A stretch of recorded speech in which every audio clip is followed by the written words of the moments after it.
Let's go.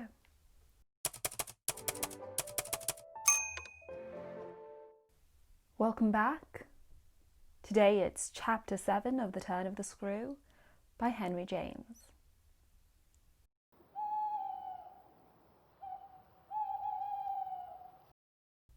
The Turn of the Screw, Chapter 7. I got hold of Mrs. Gross as soon after this as I could, and I can give no intelligible account of how I fought out the interval, yet I still hear myself cry as I fairly threw myself into her arms. They know, it's too monstrous, they know. And what on earth? I felt her incredulity as she held me. Why, all that we knew, and heaven knows what else besides. Then as she released me, I made it out to her, made it out perhaps only now with full coherency even to myself. 2 hours ago in the garden, I could scarcely articulate. Flora's sore. Mrs. Gross took it as she might have taken a blow in the stomach. She has told you? She panted. Not a word. That's the horror. She kept it to herself. The child of 8, that child. Unutterable still for me was the stupefaction of it. Mrs. Gross, of course, could only gape the wider. Then how do you know? I was there, I saw with my eyes. Saw that she was perfectly aware. Do you mean aware of him? No, of her. I was conscious as I spoke that I looked prodigious things, for I got the slow reflection of them in my companion's face. Another person this time, but a figure of quite as unmistakable horror and evil. A woman in black, pale and dreadful, with such an air also and such a face. On the other side of the lake. I was there with the child, quiet for the hour, and in the midst of it, she came.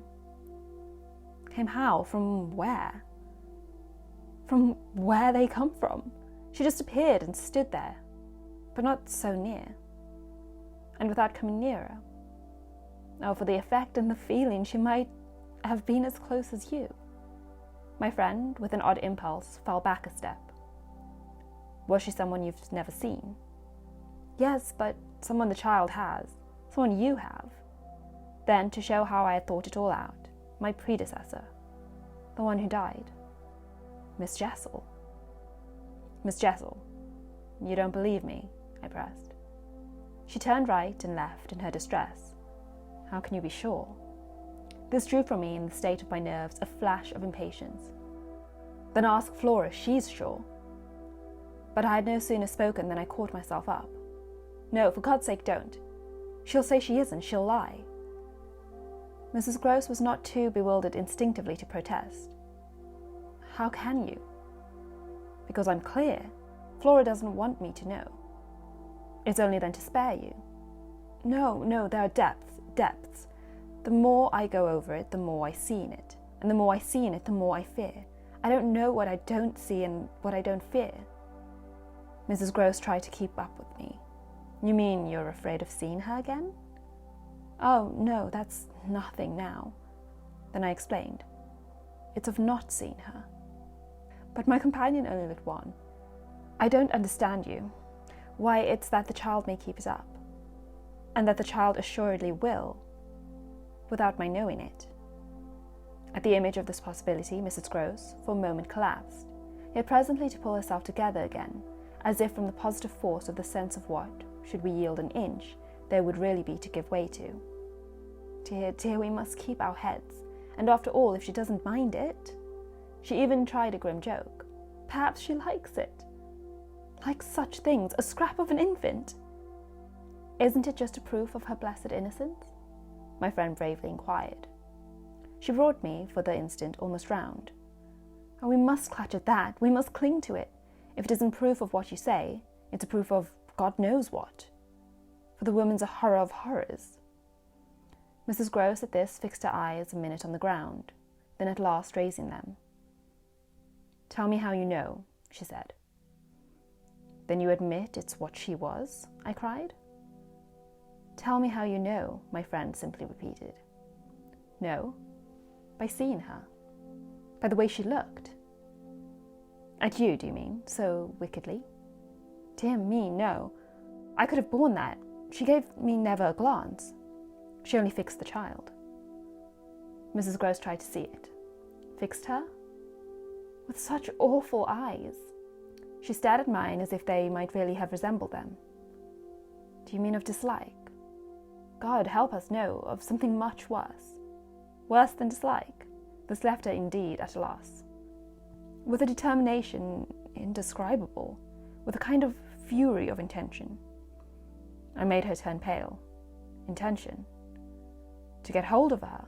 Mrs. Gross, her eyes just lingering on mine, gave a shudder and walked to the window, and while she stood there looking out, I completed my statement. That's what Flora knows. After a little she turned round. The person was in black, you say?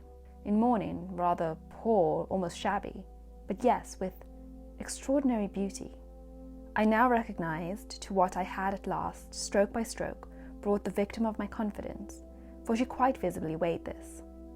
Oh, handsome, very, very, I insisted, wonderfully handsome, but infamous. She slowly came back to me. Miss Jessel was infamous. She once more took my hand in both of her own, holding it as tight as if to fortify me against the increase of alarm I might draw from this disclosure. They were both infamous, she finally said. So, for a little, we faced it once more together, and I found absolutely a degree of help in seeing it now so straight. I appreciate, I said, the great decency of your not having hitherto spoken, but the time has certainly come to give me the whole thing. She appeared to assent to this, but still only in silence, seeing which I went on. I must have it now. Of what did she die? Come, there was something between them.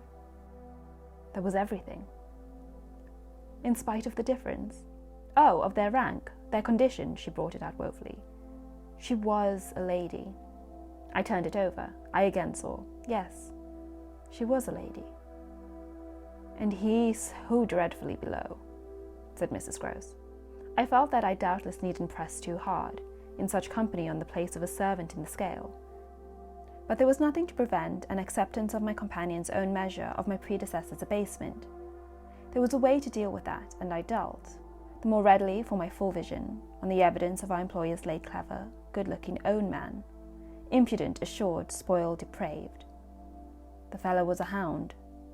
Mrs. Gross considered as if it were perhaps a little case for a sense of shades. I've never seen one like him. He did what he wished. With her? With them all. It was as if now, in my friend's own eyes, Miss Jessel had again appeared. I seemed, at any rate for an instant, to see the evocation of her, as distinctly as I had seen it by the pond, and I brought out with decision. It must have been also what she wished. Mrs. Gross's face signified that it had been indeed, but she said at the same time, "Poor woman, she paid for it."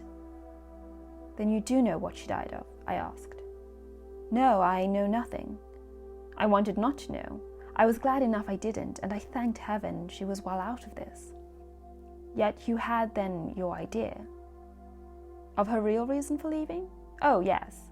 As to that, she couldn't have stayed. Fancy it here. For a governess. And afterward I imagined, and I still imagine. And what I imagine is dreadful." "Not so dreadful as what I do," I replied, on which I must have shown her, as I was indeed but too conscious, a front of miserable defeat. It brought out again all her compassion for me, and at the renewed touch of her kindness my power to resist broke down. I burst, as I had the other time made her burst, into tears. She took me to her motherly breast, and my lamentation overflowed. "I don't do it," I sobbed in despair. "I don't save them or shield them. It's far worse than I dreamed. They're lost." And that was chapter 7. Woohoo! All right. Once again, if you enjoyed this video, please like it and subscribe to the channel. And tomorrow, chapter 8. See you then.